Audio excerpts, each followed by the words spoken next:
My father was an alcoholic and had tried to get sober many, many times. And I'll never forget it, Jay. We were driving to a baseball game of mine. My dad started crying. I'd never seen my dad cry before. And he pulls the car over, and he still isn't looking at me, but he's crying, and he says, "Eddie," and then he turns to me and he goes, "I'm gonna try to get sober." And I'll never forget this, brother. He goes, "One more time."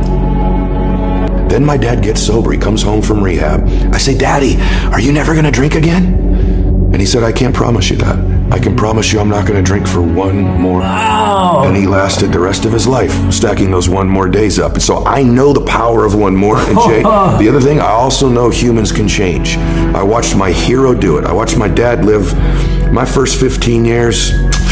Saw him in a lot of fights. Wow. A lot of lying, a lot of difficult times. And then I saw this man transform.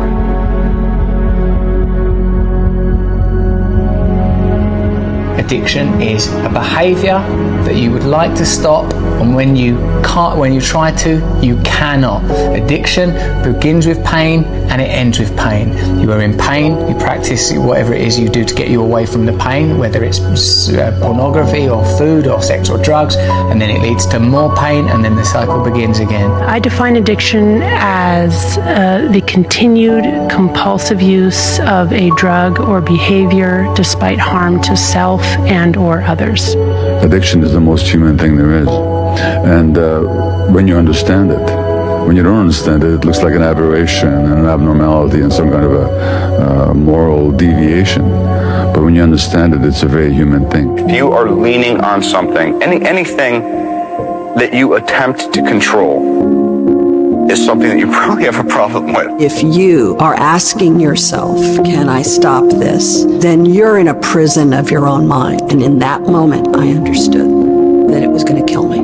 If we're not on the true adventure of our life, which would be signaled by optimal dopaminergic function, let's say, then we're going to look for all sorts of false adventures. And some of those false adventures are going to be addictive. It's like if you're not on the track with your nose to the ground, optimizing the firing of those exploratory and playful dopaminergic circuits, you're going to be searching everywhere for a false adventure. And that can come in all sorts of pathological forms. It was like that definition of insanity. You do the same shit over and over again, expecting a different result. I was a complete prisoner of my own behavior. And finally, 3.5 years ago, I was like, I can't do this anymore. It doesn't work for me.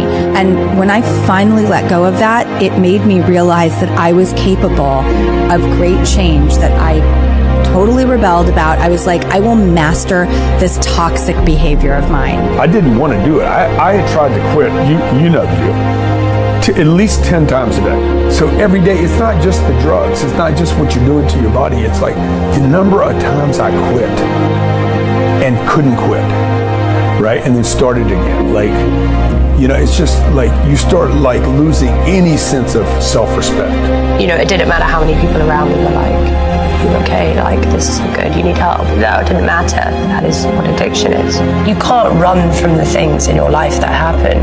That's all I've ever wanted to do, was just pretend they don't exist. Because that would be easier, right? No, it makes it worse because it will catch up with you. It always does. You used to smoke, right? So if I came to you today and I offer you a cigarette, what would you say? Yes, sir. Why? Doesn't make me happy anymore. Most people, you wouldn't say, "What brand is it?" Yeah. You go, "No." And the reason why is you're no longer a smoker. It's not your identity. If you thought you're a smoker, you might go, "Well, what brand is it?" "Well, maybe I'll have one," whatever it is, right? It's like when people tell me, I'm on day 4 of not drinking or not smoking, I go, "Why are you counting?"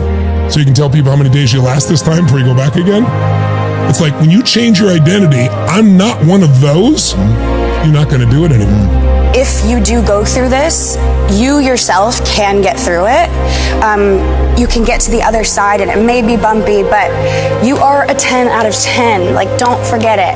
And as long as you take the responsibility, you can move past it and learn to love yourself the way that you deserve to be loved. When I see somebody struggling with that, drug addiction or alcohol, never do I look down upon them, because I know they're just bound up with these chains, man. And if they can break these chains, they're going to be some of the best people on earth. Stop drinking, yeah. Very difficult? No, beautiful. Unbelievable. Better. Oh, are you kidding? I would never be sitting here with you. No way, no chance. Because? because I wouldn't have been able to have access to myself or other people, or even been able to take in other people if I hadn't changed my life. No way. And I never would have been able to have relationships that I do. I never would have been able to take care of my father the way I did when he was sick. So many things. I deserve more. I deserve more out of this life. I have to try it a different way. And I have to be willing to just commit to it. I have a friend, he's been sober 30 years from alcohol. And he always says, you know, the amazing thing about addiction is there's a cure. The problem is it only works one day at a time.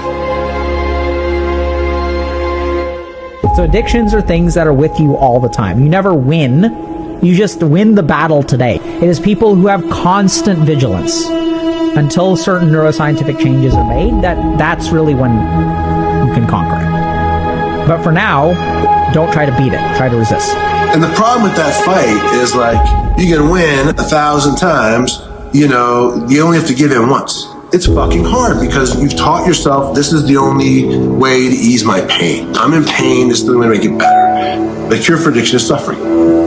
You suffer enough that something inside you goes, I'm done. I have my off days and sometimes little bits of doubt and all that, but all in all, I say hang in there. Today is the tomorrow you were so worried about yesterday. You young people, don't give up. Just keep in there. Just keep fighting. Be bold, and mighty forces will come to your aid.